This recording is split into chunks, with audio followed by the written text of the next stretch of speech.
Having said that, there was talk about um, MPs posting letters of no confidence in the Prime Minister this evening, I can now say that Dame Andrea Jenkyns ennobled because she knows how to give a one finger salute as she gets her job and walks into number 10, if you recall. Dame Andrea Jenkyns in yellow has written the first of these letters of no confidence, and she's claimed to have done that on Twitter, saying enough is enough. I've submitted my vote of no confidence letter to the chairman of the 1922 committee. It is time for Rishi Sunak to go and replace him with a real Conservative leader. So there we are. I mean, I'm sure if you are a member of her constituency. Let me read you the whole letter. Dear Sir Graham, enough is enough. If it wasn't bad enough that we have a party leader, that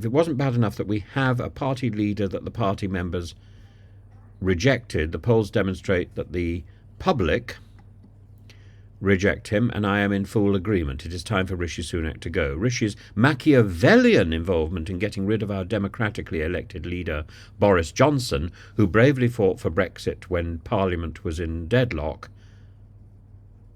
That's not a full sentence, but she's put a full stop there. Yes, Boris, the man who won the Conservative Party a massive majority, was unforgivable enough. She doesn't know how to write. But then now she's starting a sentence with the word but. But then to purge the centre-right from his cabinet and then sack Suella, who was the only person in the cabinet with the balls to speak the truth of the appalling state of our streets. I think that's anatomically incorrect. And a two-tier policing system that leaves the Jewish community, in fear for their lives and safety. This is not only incoherent, it's also illiterate. And, now she's starting a new paragraph with the word and the King's speech. I think that's a semicolon, I can't see. We should have had a barnstorming speech that would have strongly set out our stall ready for the general election that defines our true Conservative values. To be 20 points plus behind in the polls and by-election defeat after defeat. How long are MPs going to sit on their hands and let he and his out-of-touch advisers damage our party irrevocably? I think the irrevocable damage has been done by your friend Suella Braverman, you ridiculous MP. There should be commas around that. I therefore submit this letter of no confidence in Rishi Sunak as our Conservative Party leader. I do this to stand up and fight for true conservatism. We must be a party that delivers low taxes, be trusted on the economy, and turbocharge our skills to power our economy.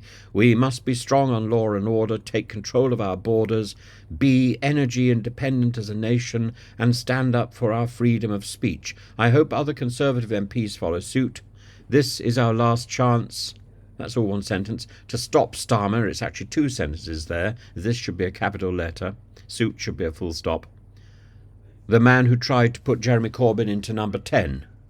We need to stop his socialist cabal who will change the face of Britain beyond recognition. Kind regards, Andrea Jenkyns. If you look at her signature, it's like looking at somebody who has just sort of scrawled this with a pen held in a really peculiar way. Working for the people of Morley and Outward. There we are. She is clearly out of her mind, and as I say, like an engorged turkey voting for Christmas. But there we are. If that is the future, then we're going to have a general election much sooner, and I'm sure the Labour Party will be cock-a-hoop, and the Conservative Party will be out of power, probably forever.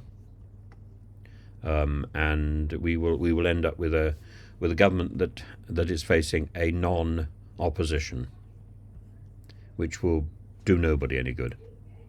But at least this way, with Cameron back in the government, there is a possibility of a coordinated opposition after the next general election, and of a coherent change in power, a coherent handover.